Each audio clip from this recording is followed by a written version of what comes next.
Right. It's a big country. Yeah, because other places are similar to Alaska. Right, and some are very similar to Kansas and Nebraska, No, they're not. where I was goose hunting. That's not in true. Saskatchewan. That isn't true.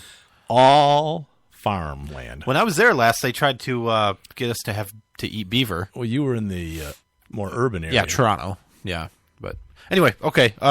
First president to do something. I don't know. Have a Christmas tree, oh Christmas tree, in the White House. Oh, Barack Obama. No, he took it down. Oh, I knew there was something. Yeah. No, it was Franklin Pierce. He was president from 1853 to 1857, right, close before Lincoln there, and it was a time of turmoil about slavery and such. He was an expansionist. He believed in manifest destiny, as they did in that time period. Was a brigadier general in the Mexican-American War in 1842, which helped his political career.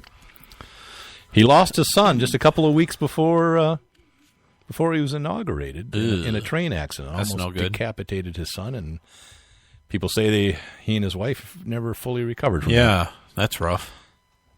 it. It was their last child, I think. Ugh. So, Yikes. Franklin Pierce, huh? Franklin Pierce. Back in the 50s. Back in the 50s. All right. He and Elvis. You want to talk about State Senate Bill 442 and its add-on? Oh, yes, I do, because I am such a fan. We've discussed this for, I don't know, months now. Oh, yeah, a long time. Finally, they had, this is a state bill, which would allow people with concealed carry permits to carry in gun-free zones that are established in the state, but you could no longer open carry, which is how you can carry in those gun-free zones now with a concealed pistol license. So they want to swap it out because open carry isn't politically correct. Right. They had a Senate committee. People could testify. John Lott Jr., Dr. Lott, More Guns, Less Crime author, he testified in favor of the bill, threw open carry under the bus, which I'll never forgive him for. But Senator Green, who was the sponsor of the bill, changed things around. And what they did, Michigan's kind of weird because they have like two sets of gun-free zones for whether you have a concealed pistol license or whether you don't. And there's places, if you don't have a concealed pistol license, you cannot possess a firearm unless you have permission from the owner. Right. And then you could only carry openly. Yep. And those are places like churches and stadiums and theaters and Yeah. almost the same as the concealed carry. Sure. So what they said, one of the objections of the bill was that it penalized people who did open carry in those gun-free zones with the CPL.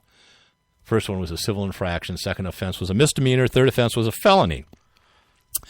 So what they said is, all right, we'll take away. There won't be any penalties there. But what we're going to allow now is we're going to allow people that have no CPL that can lawfully own a gun will now be able to have their gun and carry it in any place that has a liquor license. So that would be things like Kroger's and Myers and Walmart's and things that might have a liquor license, gas stations, convenience stores. Yep. They can carry there.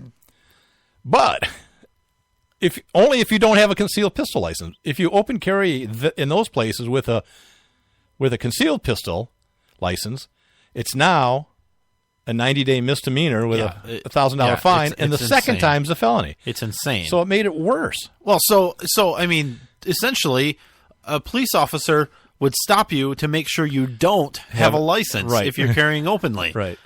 And they're going to do that in all those places now. How absurd is that? Right. And not only absolutely absurd. And not only that, they never gave any thought to out of state residents. Right. Because you have to get the exemption to carry in those places, which it's shell issue. You have to pay for it, though. Well, only if you're renewing it the first time, you don't pay for it. Sure. But if you want to get it and you have time left on your license before renewal, it costs you $20. Yeah. But out-of-state people will not be able to carry concealed in any of those gun-free zones. There's no way for them to get the exemption. They didn't think of that. So their argument for the bill is, well, this is going to allow more people to carry in those gun-free zones. Well, that's not true. That's not true at all. That's a lie. Because out of state people can carry openly with their out of state license in our gun-free zones, just like a Michigan person can with a license. Now they won't be able to. So there's actually the potential for less people to carry. Yeah. Well, less people will be allowed to carry Right. in those places. Right. Right now, you can carry in all those places. You just have to do it openly. So Right. it's the same amount of people that have the potential to carry in those zones. The fact that they don't want to carry openly, that's on them. That's their choice. Absolutely.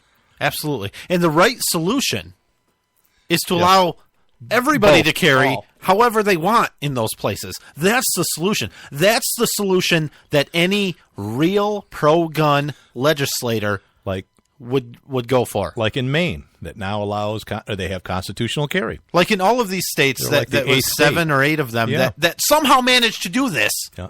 Right, but these cowards in the Michigan legislatures No, they don't wanna do it. say, "Well, we can't do it, And not we, only- we can't because the governor will veto it." Well, I don't give a damn, right? where? That doesn't mean author an anti-gun bill Right. because you're afraid of the governor.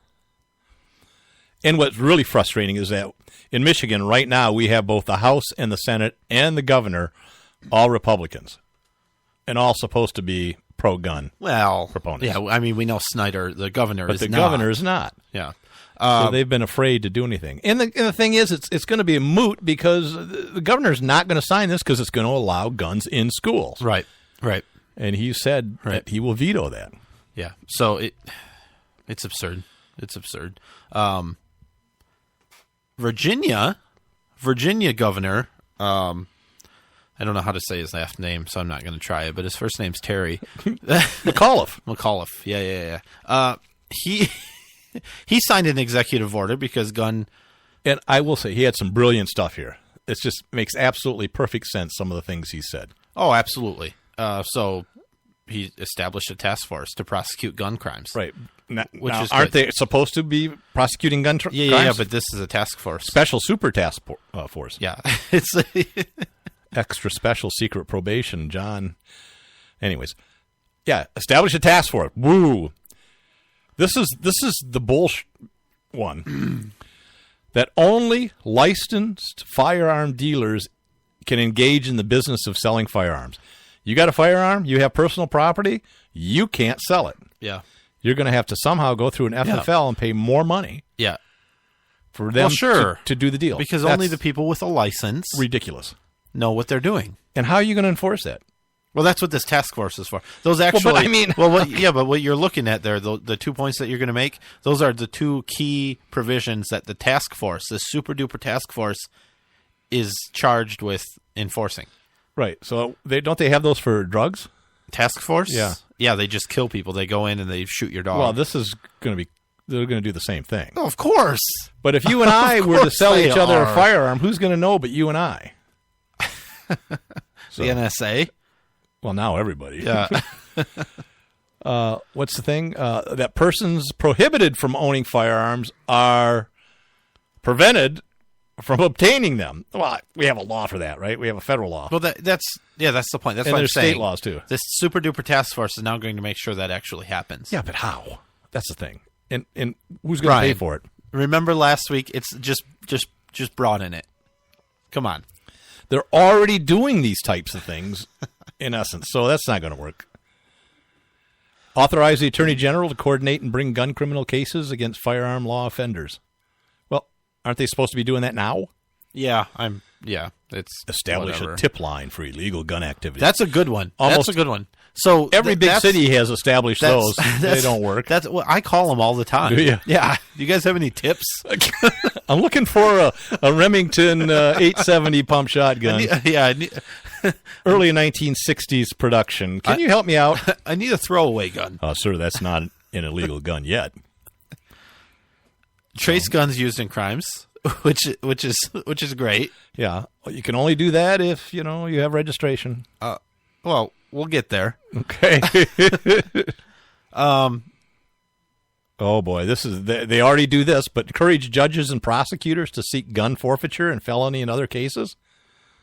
They can already do that. Michigan, you can. Yeah. In Michigan, if you have a civil infraction in a gun-free zone with your CPL, they can take your gun. Yeah. So, And our favorite. oh, the this last one's one. ridiculous. banning firearms in government buildings with executive offices in them. But only banning open carry in those places, though. Which sounds familiar. I'm thinking that Mike Green, Senator Mike Green, was a consultant on this. Yes, they're talking to each other. Oh, I wanted to get back to the testimony. I watched it on video. They have live streaming. And the president of Michigan Open Carry was open carrying, right? Yeah, it's awesome. And so he sits down. Well, they have two people sit down at the little desk in front of the committee. It's cozy. Very cozy.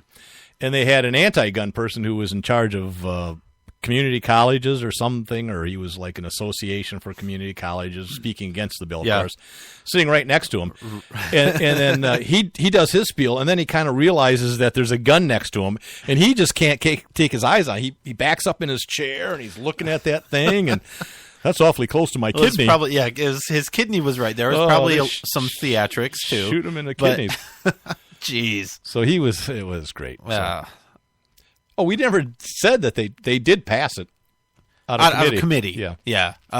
Which means at some point maybe it'll come up for a vote. 4-1 vote out of the committee. 4 Republicans, 1 Democrat voted against it. It's really sad. Yeah. Really sad. And 4 Republicans voted for it. So. I don't often side with a Democrat, but I sure do in this case. Yeah, it's a bad bill. Horrible bill. Okay, so getting back to Virginia, and we know people in Virginia, and they're like, we apologize for this. We know people in Virginia that are very involved in open carry, key roles in open carry being a thing. 2 of them, the founders of opencarry.org. Yeah. Which Michigan Open Carry kind of spun out. Sure. It started there, right? I mean, that's where the roots that's where we first started planning and getting together. Yeah. Yep. Mm-hmm. So they're probably not happy with this executive order. But let's talk about the vice governor. The vice governor. I don't think it's a vice governor. That's what somebody typed on the prep page. Stephen Gavin Newsom. He proposed a ballot proposal. Right, they authored this up. They want it on the ballot later. I think next year. He is a candidate for governor in 2018. Oh, okay. But they want it on the ballot for California. Brown will be Californians to vote. Term limited, right? Brown? Yeah, I think so. Yeah. So they currently high capacity magazines are banned 11 rounds or more. So anything over 10 rounds is banned in. Well, I guess you could have a 10.5 round. 11 or more is banned in California. They want to eliminate the stockpile because people stockpiled them. They want to force people to turn them in. Wait a minute. So you can own them now, but you can't buy them. It's illegal to manufacture and purchase and sell them or purchase them in California. All right. But this would change that. This would make it illegal to own them. You'd have to sell them to a licensed firearms dealer. What would the firearms dealer do with them? Unless you sold it out of state. Yeah. Right? You're forcing someone to do trade, right? You're forcing a private business to buy something. Well, I don't know if they're forcing them to. Oh. But you could. That's an option. Maybe you could sell it to out-of-state FFLs. A California firearms dealer isn't going to buy a high-capacity magazine if they don't have something to do with it. Because they can't turn around and sell it in California. Now, if they have another online thing. I don't know. Can you sell it out of California online? I don't know. But if they have a business in Nevada or somewhere, then sure, they could transport it. Because the other option is to take them out of state. Or you could turn them into law enforcement to be, here's my air quotes, destroyed. Right. Hey, Frank, some guy brought in a whole bunch of Glock mags that'll perfect for my kid's gun. That's Sergeant Belinsky. Sergeant Belinsky. Talking. I'm going to destroy these. Wink, wink. Yeah. Yeah. Yikes. Okay. What's this other stuff? Background checks for ammunition purchases. Oh, that's convenient. Point of sale. And who's going to do those, and who's going to pay for them? Yeah.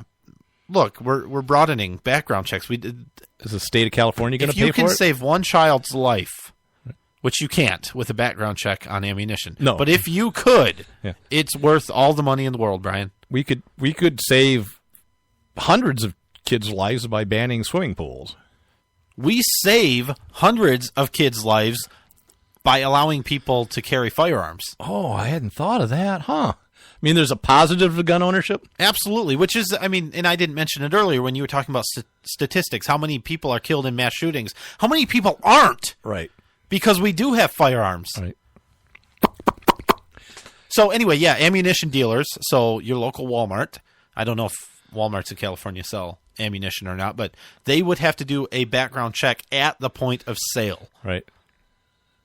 which is ridiculous.